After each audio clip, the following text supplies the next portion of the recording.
Hey crafty card makers, I'm Tricia Morris at Club Scrap with the Fairytale Card Kit workshop. I've got my kit here, the favorite trimmer of mine, the guillotine paper trimmer from Fiskars. I've got my accordion pocket file here to keep things organized as we trim all of the pieces for our cards at the same time.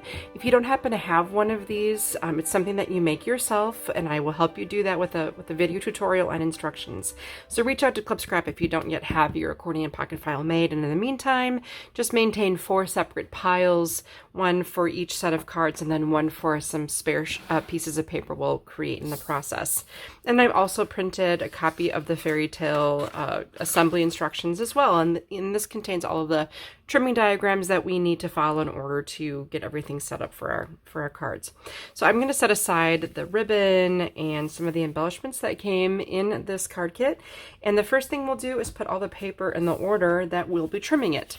Now it's important to keep in mind that in this paper set we've got something really unique here. So you can see that I have a lavender sheet of paper here. On the back side it's it's blue, so it's a duplex paper, and the way that Deb collated the paper at the warehouse was to give you 2 purple side up and 2 blue side up. And if you keep the paper like that, I think everything will make sense here as we work together. So let's just find one. We're going to take one blue. So this is weird. Here's the blue paper, and I'm going to put it face down on my trimmer, turning it purple side up. Then I'm going to take one purple, put it face down on my trimmer. So we're just building a stack of paper here in a certain order.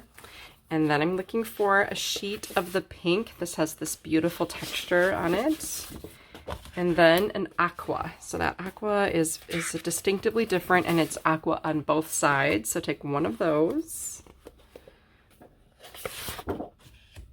Then another blue. I'll put it face down on the trimmer, and a print. So there we go with that. Next, we'll cut another pink, the purple, which I'll put face down, the aqua, and the final print. Now, if I went too fast for you, I'm just basically looking at the listing of each on each diagram and putting the paper in that order so that I avoid making errors. Finally, I want you to find the cut apart that has this row of 4 here on the left edge with the brighter blue. And then we have just some other gorgeous greetings on the second cut apart, so we'll put that face down. And then pick up the entire pile and put it back so that the blue that we placed there first is right on the top. Okay, so I'm going to take the blue and check the grain direction of this piece of paper. Now, if you hold the paper by an edge, one side will be more stiff than the other. That barely bends at all, and this one moves easily from the left to the right. Then I'm going to do the same thing with the purple. Just check the grain. This definitely wants to go dipping easily left to right. And in this diagram, you can see an arrow pointing left to right. So that just tells me which way the paper needs to bend most easily, so that later when we go back and score it and fold it, we are folding in cooperation with the grain direction. And if you've ever folded against the grain, you'll know what those folds look like. They're very crumply and wrinkly, and they don't look very nice. So we're just mitigating that right from the get-go. So I'm going to take both of these pieces of paper, put them both in the trimmer at the same time, and trim at 11 inches. So the trimmer can go through all of that 2 sheets of duplex just fine. Then I'm going to rotate the paper so it's now horizontal. And let's cut at 10 1/4. 8 1/2.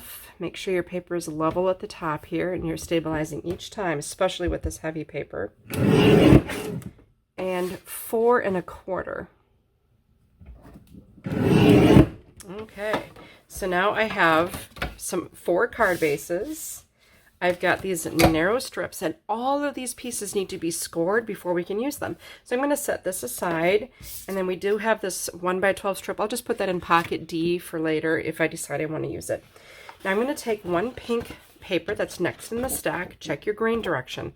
This time I want the paper to dip easily from top to bottom, and again, that is shown in this diagram right here, because later on we'll be folding this card base that we're about to make in half in that direction. And then I'm going to have you take the aqua, same thing. Check your grain, dipping top to bottom. I'll put both of these in the trimmer at the same time, And our first cut's kind of weird. It's at 11 3/4. So make sure you're going to the left toward the 12. It's the last vertical column before we hit 12. And stabilize and trim. And then slide on down to 7. Let's give this a rotation, and we'll cut at 10. Now we just made a card base. It's going to be a 5x7 card. We'll set that aside to be scored. And then you do have this 2x7 strip here. Let's take this one and trim it horizontally at 6.5. All right, this piece, I think this is one of the first we're really going to file in pocket C. That is going to end up on card set C. And then we did create some really tiny little pieces. Those are scraps, so just throw those away. And then we have, just bear with me here, this is going to be a lot of fun. I have a lot of plans for this little 4 3/4 by 12 right now. Okay, so let's just put it horizontally into the trimmer. We'll cut at 10 3/4. And then 6 3/4. Now we just created a panel. This is going to be placed right in pocket C. And then next we have this rectangle here. Let's pick it up and put it in the trimmer horizontally and cut it at 4.5 and 2 1/4. Now rotate this 2 1/4 inch piece so it's horizontal and trim at 2 1/4 again. That's going to make a square. So the square goes in pocket C. And then we made this smaller rectangle. That's actually not officially used, but I'll just pop it in pocket D just in case. Then you have this rectangular shaped piece that goes in pocket C as well. And then this narrow strip is a scrap, but I'll put it in pocket D just in case. If you want to keep these really skinny little strips and put them in D, you can. And then I'm just going to throw away these 2 tiny little pieces. Guess what? We get to do all that one more time. So I'm going to take this next blue piece, check my grain direction, this way. So we want it to dip easily top to bottom. And then I'm going to take the print and do the same exact thing, dipping top to bottom. Once again, I'll cut at 11 3/4 and 7. And so this is all a repeat. Rotate and cut at 10. And now you just made another set of card bases, which I'll set aside to be scored. Pick up the narrow strip and we'll cut at 6.5. All right, this goes in pocket C. And then we have 2 little pieces of scrap. Pick up the long strip here. And if I'm going too fast on your YouTube settings, you can adjust the playback speed by clicking on the gear in the lower right corner. And then once you do that, you can say, put it at 0.75 or 0.5 to slow me down. And perhaps that'll allow you to keep up without having to press pause very frequently. Okay, so this piece now will trim at 10 3/4 and 6 3/4. Okay, so this piece now goes in pocket C. Then we have this rectangle. Make sure you place it in the trimmer horizontally. So that should be at the 4 3/4 side is along the edge of the trimmer guide here. And we'll cut at 4.5, 2 1/4, and rotate and cut at 2 1/4 again. And that creates the square for pocket C. So far, a lot of things are going into pocket C. Then we have a scrap, which I'll put in D. Then we have the rectangle back in C. And then we have all the rest of these pieces. This skinny, these we'll save just in case I have a home for them. Put them in pocket D. If you want, you can save these little strips as well. And then these I'm just going to throw away. Okay, now we've completed all the trimming for the first and second diagram. This is what's so cool about this formula. We only have one more diagram to go before we trim our cut aparts. So we're going to do this, repeat this with 4 sheets of paper, and then finish loading our pockets here. So I'm checking grain on the pink, make sure it goes easy top to bottom, and then the purple. Easy top to bottom, because that's the way we'll be folding the card in the future. Okay, let's start out by cutting at 10. And when you're working with heavy papers like this, it's really important that you stabilize firmly here. And then 6 1/4. Now rotate. And we'll cut this piece at 11 1/2. And 9. Okay, so this is going to become a card base. It needs to be scored. Set it aside. There's a larger rectangle that we've trimmed. We're going to cut that at 3 1/4. And this piece goes in pocket B, the 3 1/4 inch piece. The other piece you made goes in pocket C. And then there are 2 skinnier pieces. Those can go in D or the circular file if you wish. Then I'm going to pick up this next long strip. This is the wider one of the 2 that remain. It's 3 3/4 by 12. Let's cut at 10 3/4, 8 1/2, and 4. All the way down to 4. Now rotate this piece that you just made, the 4-inch piece, so it's now vertical, and we'll cut at 2 1/2. Okay, now this piece goes in pocket A. The smaller strip here, that's a scrap for D. And you have a like almost square but larger panel that goes in B.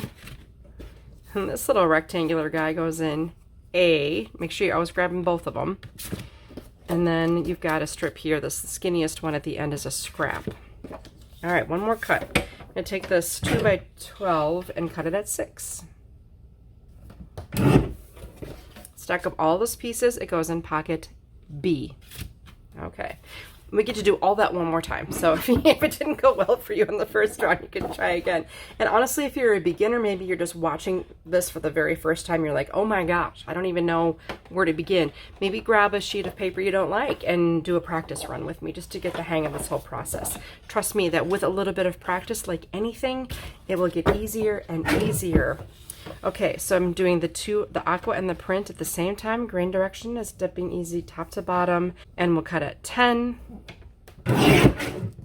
and then 6 1/4.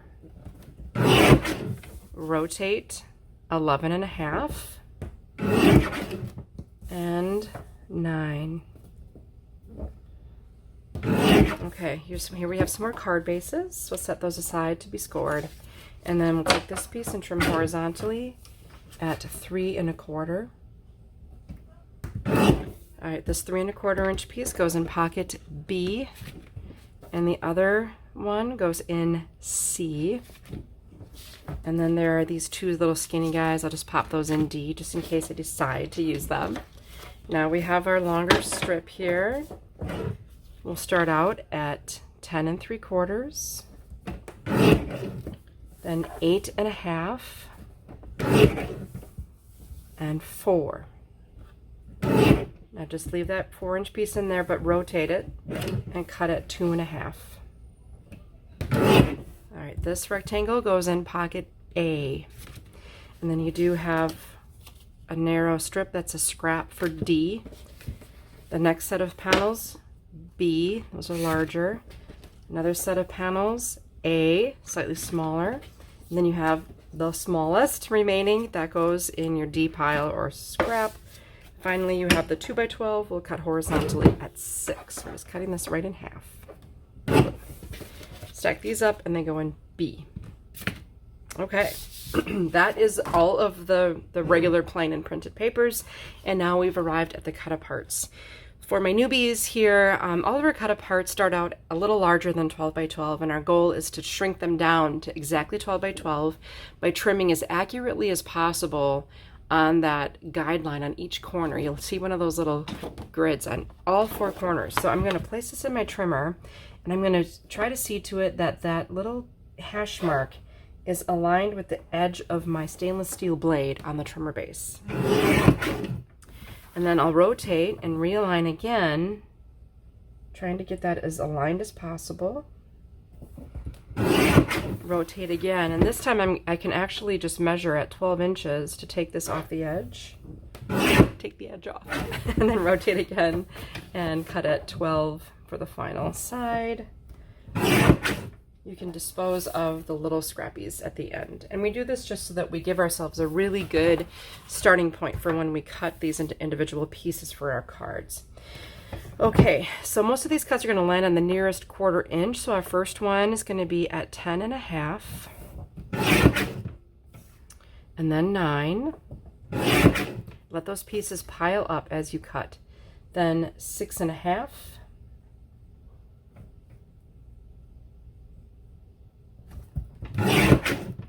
and 4.25. Now rotate, and you're just going to trim these on the divisible by 3. So it's 9, 6, and 3.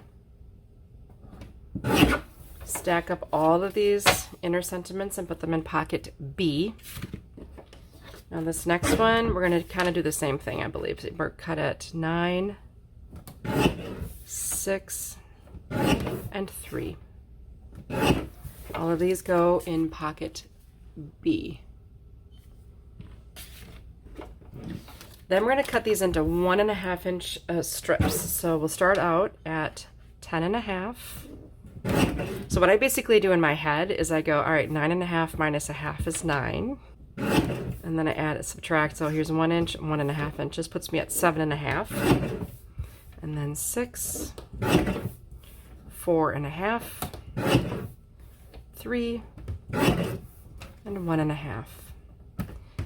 I've been doing it this way for years, so my head just kind of works that way. But as you, again, sharpen your skill, this will be very, very easy for you over a little bit of practice. All of these little 1.5 inch pieces go in pocket A. And again, all the measurements that are required for this trimming are in the instructions. Okay, now make sure this little carriage is on the right, and we'll cut at 10.5 and 5.25. Stack these up and put them in A. I don't even think I used this, guys. Just would have been a scrap, so Jacqueline just put some artwork on it. I'll put that in D just in case I decide to use it. Once again, 10.5 and 5.25 on this. Both of these go in pocket A, and then we have the little scrap here. Okay, we're going to do the same exact thing that we did before. Just go ahead and square this up by trimming away the outside edges, just like we did before.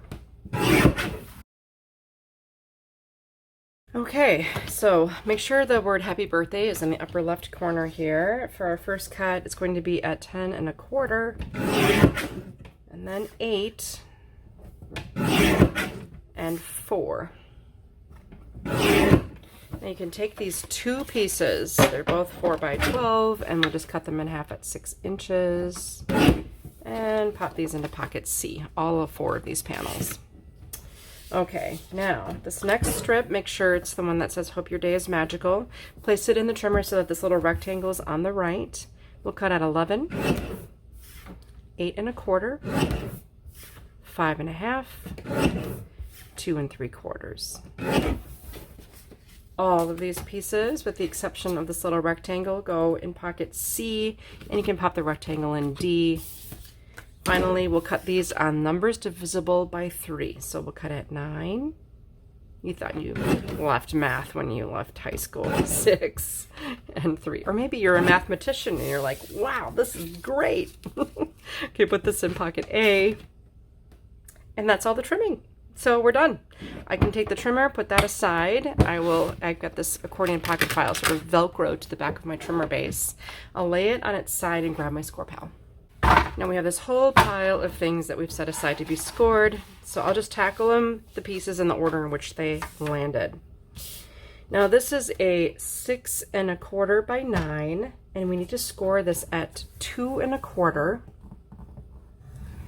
and 6.75 so that we can make a gatefold card. And I will do this printed side up when you're using a score pal. So again, it's 2.25, 6.75. We've got the purple with the purple side up, 2.25, 6.75, and then we have the pink, 2.25, 6 3/4. Now all of these pieces will be placed in pocket B. Those will be your card bases. Okay, now we have the big 7 by 10s. These are nice and easy. We're just going to score them once at 5. So that'll be in the print, the blue side up, the aqua, again at 5, and the pink, also at 5. And we'll place these in pocket C. Now we have the purple. We're going to score it, this narrow strip, at 5.5, then flip it bottom to top and score at 8 1/4. So you can put it back purple side up again, or blue side up again, 5.5, flip, 8 1/4. Purple up, 5.5, flip, 8 1/4. Whatever side is up, 5.5, flip, 8 1/4. Same for all of these. 5.5, flip, 8 1/4. 5.5, flip, 8 1/4. 5.5, flip, 8 1/4. 5.5, flip, 8 1/4. A much faster way to do this would have been to score this sheet of paper first and then do all the trimming, but I just didn't want to confuse things. So that's why there's a little more scoring involved. It's a little less efficient than I like. All of these strips and card bases go in pocket A, and now we can set our score pile aside. We'll begin by taking everything out of pocket A, and if you want, you can sort of divide things into piles by size. Just a little easier to keep ourselves organized if we sort things out in that manner. Now, let the score line sort of be your dictator of how these pieces are folded. So anytime you see a bump of a score line, that actually gets buried inside the fold. So now we got purple on the outside for some reason. And then fold back on this bump. And now you got blue side up. If you want, you can burnish that score line with a bone folder. And then now we'll bury this bump here. And then fold back on the other bump to make this little accordion fold. And purple side is facing up. So repeat that for the remaining 2 card bases. And then also the same process for those narrow strips.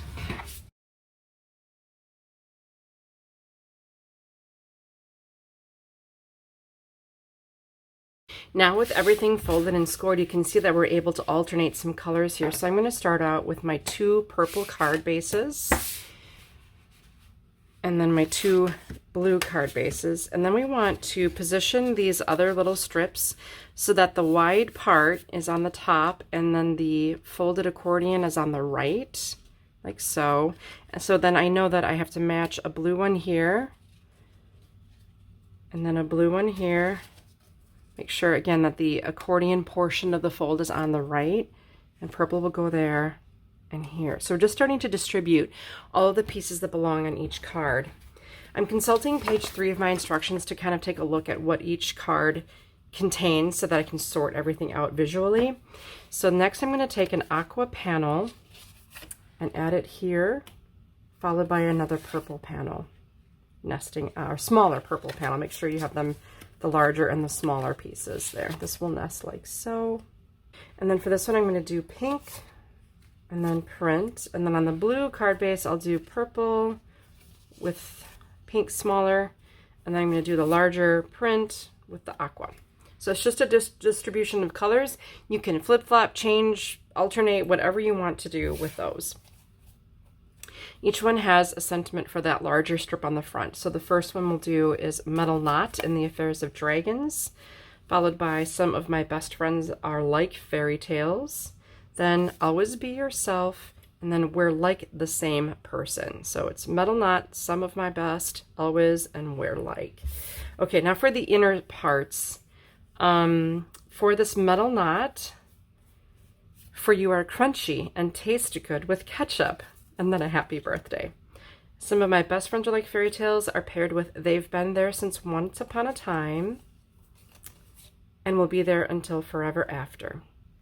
For this one, always be yourself. Unless you can be a dragon, then always be a dragon. I like that card for a boy. And then we're like the same person, but you're older. Happy birthday. Finally, we have these little fussy cut options. So we have a dragon, a castle, of course the dragon, and another castle. So those are all of the pieces that came out of Pocket A distributed onto these card bases. What we're going to do now is walk through one card assembly together, because the rest of these cards are put together the exact same way. So I'll set aside all of the pieces so that they're on their card base. And if you're working at home and you like to be able to maybe do a little crafting where you don't have to concentrate so hard, this is the perfect thing to do when you're like watching TV with your husband or your friends, or you're at a crop. You can be extremely productive if you're done to this point. Okay, one thing that you can do, and this is entirely optional, is just to use a detail scissors and get a little fussy, you know, only as much as you want. But I'm going to cut around sort of this oval that Jacqueline designed into this background. And I like that she did an oval shape so that you really wouldn't have a lot of fussy cutting to do, just a little bit of detail work around the wing and the face of this dragon. And Jacqueline was tasked with creating a dragon that wasn't too menacing or angry looking, but that he would still be kind of cool. I'm not worried so much about the bottom because that's going to be disguised. So I'll throw this part away. Let's see. Another place we can begin is, let's see.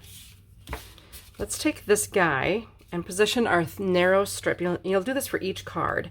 I'm going to attach him so that later he kind of is going to peek out on the right side of this card base. So I'm just going to throw a little adhesive in this spot.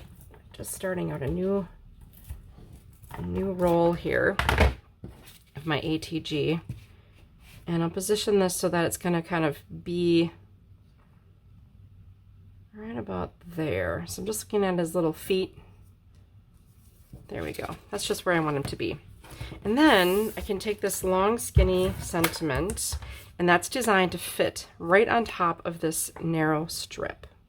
See how easy? I love it. Now, if I open this a little bit so that it's completely open, I just can add For You Are Crunchy and tastes good with ketchup. Oh, I love this. It's just so cute. And then I will add a little adhesive to the remaining sentiment here. Okay, so this is kind of prepped and ready to go, but before I add this to my card base, I'll do a little other decorating. So this piece, you know, you could go either way. If you wanted, you could put the blue on here, or you can do the purple. I just decided to go with the purple, so I had to have contrast with the strip. But, you know, that's the cool part about this duplex. You get to decide whatever you want to do.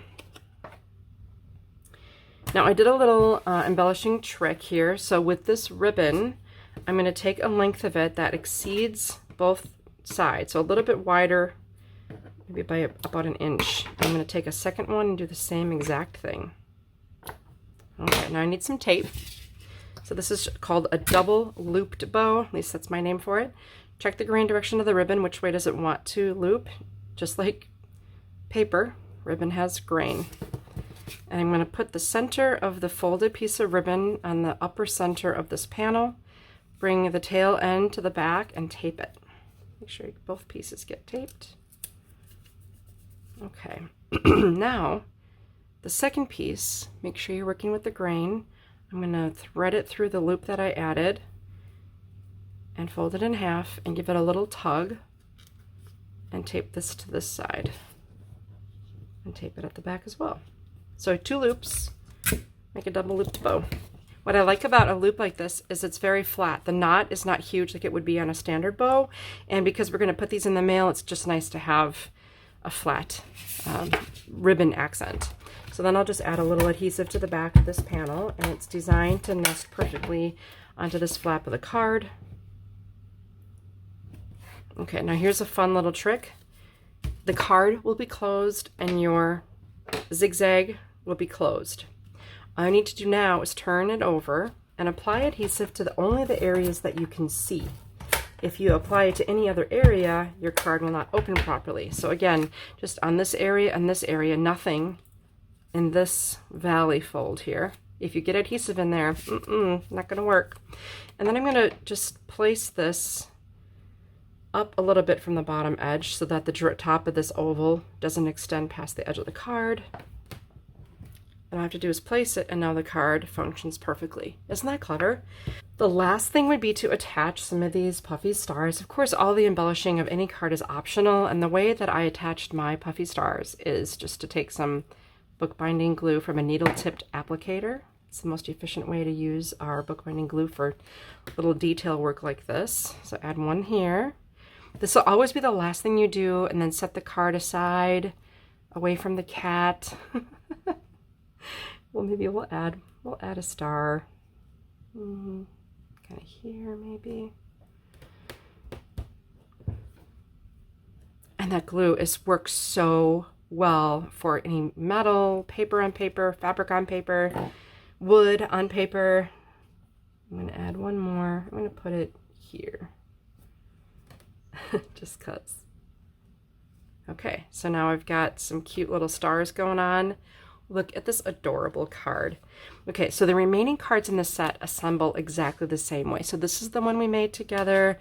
Then we've got our second one. Again, just some minor detail work here, and it's optional. You don't have to cut it out, but I just think that the shape looks really cool.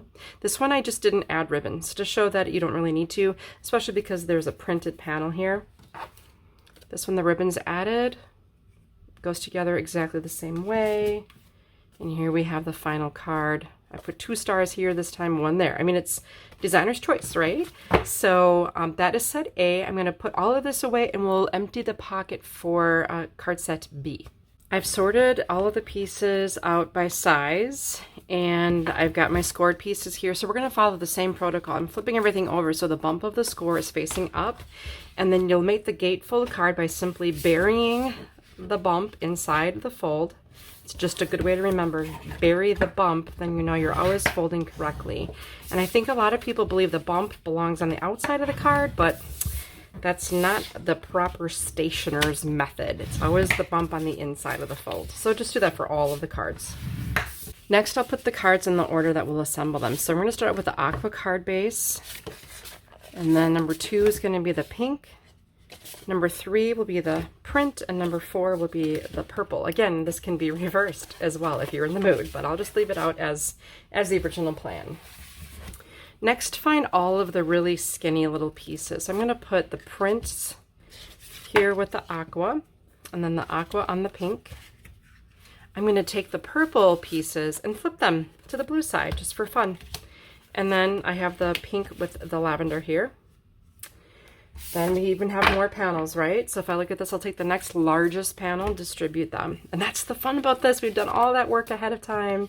So I've got the pink panel, the print, the aqua, and I'm going to take this purple one and flip it over to the blue side just to add some variety. Because I can. Okay, so now I'm going to do an aqua panel. This is going to match the color of the base of the card, the pink. This one I'm going to keep purple, and this one I'll do the print. All right, now we have sentiments. Okay, so we've got any home can be a castle when the king and queen are in love. That's for both of these first 2 cards, and then wishing you a magical birthday will be for the second 2. Fussy cutting those is totally an option. Now on this one, we're going to do the happy anniversary. That's what the one we'll make together. And then a congratulations with this other one. So it can be anniversary or wedding. And then both of these have a day as special as you are. And just as before, I'll stack cards 2, 3, and 4, set them aside, and then we'll assemble this first one together because they all assemble the same. So the first thing I did is I used a corner chomper. Now, if you don't happen to have one of these, this step can be skipped, but I think it just adds a little bit. And there's a 1/2 inch and 1/4 inch option on the corner chomper. I'm just going to use the 1/4 inch setting, and I'm going to round the outside corners of my card base while it's closed. And this does something kind of cool when you open up the card, then I use this little scallop here. Then I have 2 panels that will nest, so I'm going to be really aware of just rounding the outer corners only of each of these narrow panels on that same 1/4 inch setting. So again, remember, you just want to do the lower left and upper left on the left strip, and so on. At this point, if you'd like, you can go ahead and adhere these 2 pieces to the card base. Then next I'm going to take the pink panel and use that corner chomper again to carry that whole theme through. And I'm going to grab, for my embellishments, I'll take one of these little frames and I'll adhere that directly to the panel, and you'll notice it fits perfectly. Next you have this cut apart sentiment, which I will nest onto the corresponding smaller panel.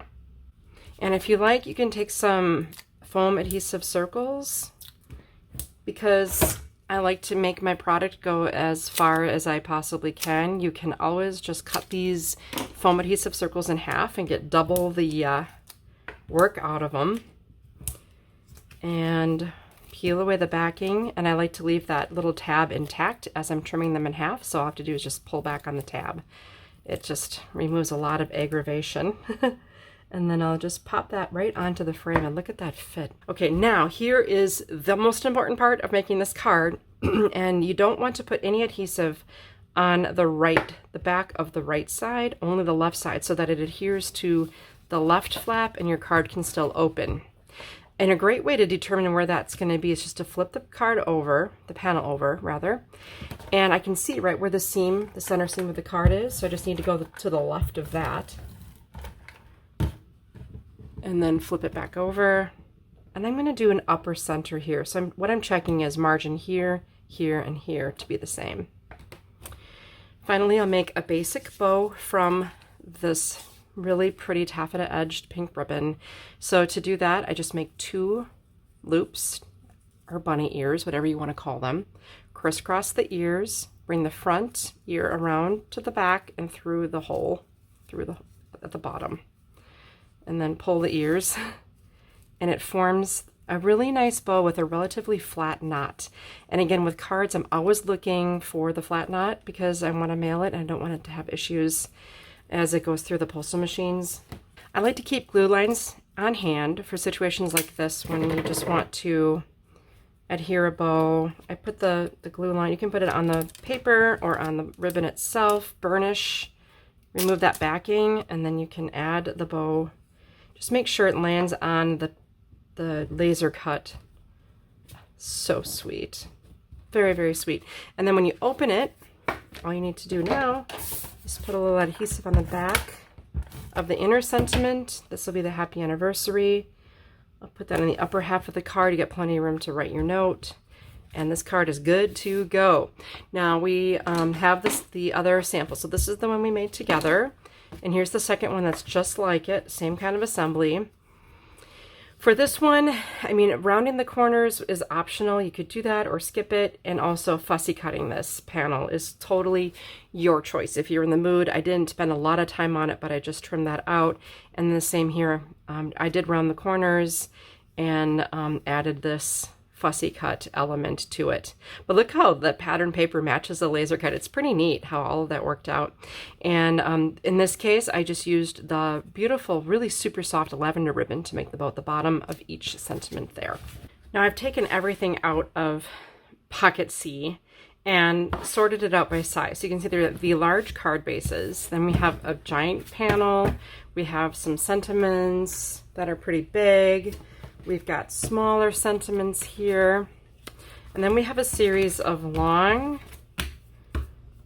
sort of shorter, medium-sized, and square. So there's just all these different sizes, and the more you have those kind of sorted out ahead of time, the better. As with all of our card bases, we'll start out by folding to bury the bump. So if that's not an automatic thought for you during this process, try to memorize that little saying, bury the bump, and that way you'll always have your cards folding in the correct direction. And you might want to burnish those folds as well with the bone folder. For order of assembly, card 1, we'll start with a pink base, and then we'll go to a blue base, the print base, and the aqua base. Next, we'll take the largest panels that we have. Now, the first one I see is purple, so I'm going to take the blue duplex, flip it over to the purple side. Then the print, aqua, and pink. Okay, now each of these has a long and narrow panel. Let's go with this one now. So we'll take the print, the aqua, I'm going to take the pink, and this blue one I'm going to flip to the purple side, just for fun. Okay, so now we have this sort of longer, narrower one. So of the two, this is the longest that, you know, remains. We are going to take the aqua, and then pink, blue, and print. Then you have your square panels. We'll do the pink. We have a blue, and guess what we're going to do with them? We're going to flip that over to the purple side to add more contrast, because we can. Then we have our print, and we have the aqua. So see how the colors have all been distributed. Next we have this rectangular panel, and we have this purple, but we're going to flip it over to the blue side. We have a print, we have the aqua, and we have the pink. Next, we'll do Happy Birthday with the unicorn, Happy Birthday with a castle. Don't let the muggles get you down, and hope your day is magical. And then we have these larger greetings here. Have a roaring good time with the dragon will be on both of the happy birthdays. And then these are going to end up being vertical cards. So don't let the muggles get you down will be paired with thinking of you, and then hope your day is magical, happy birthday. Once again, assembly is the same. So I'm going to stack up cards 2, 3, and 4, and we'll work together on the process for card number 1. Super easy assembly. I love this. If you'd like, you can go ahead and nest. If you want to use foam adhesive, you can. Totally up to you. Nest that onto here. I can also take this largest panel and put adhesive on the back. It gets a little confusing when you flip it over and you have a completely different color. And then I'll just center that onto my folded card base. So it's a nice layering going on here. Now here's a simple ribbon trick, once again, to try to keep bulk to a minimum. I will measure a length of ribbon that just extends a little past the edge of this long skinny panel. And then I'm going to tie a knot into the ribbon so it kind of falls on the right side of this little strip here. And by knot, I just mean like, you know, a square knot, and just tighten it. So it leaves a real shallow knot. I'm going to attach it more toward the bottom edge of this long strip, flip it over, and adhere the ends with some tape. I just use regular cellophane tape. You can use washi tape also. I think that's what Karen does. Karen is my wonderful colleague here who's just going to be celebrating, I think, 19 years at Club Scrap this month. I'm going to put this across the bottom. Then I have this teal or aqua and pink that's going to fit nicely into the other spots. Now on my card, my original sample that I'm following along, I took these panels and put them inside a texture embossing folder and ran it through to add a little bit of texture. And I happen to have a texture that was very similar to this print here. But I'm going to make this without it just so you can see how pretty this card is going to be. Now I'm taking this nested panel and I'm going to put this panel in the area where these 3 pieces kind of intersect. And if you wanted to use some foam adhesive, you could. Totally up to you. I'm going to even up the margin that I see here and here. Just try to be at the same distance. Now, have a roaring good time goes on the inside, and this is a spot where, like, if you want to reach in your little bin of scraps and you want to add like a 7-inch strip across the bottom here and then place him on top of that strip, that's a great option. But, you know, for time's sake right now, we'll skip that. But this is a good spot to reach into your D pocket and then see if there's anything else you can incorporate into the card to add a little color, variety, whatever you want.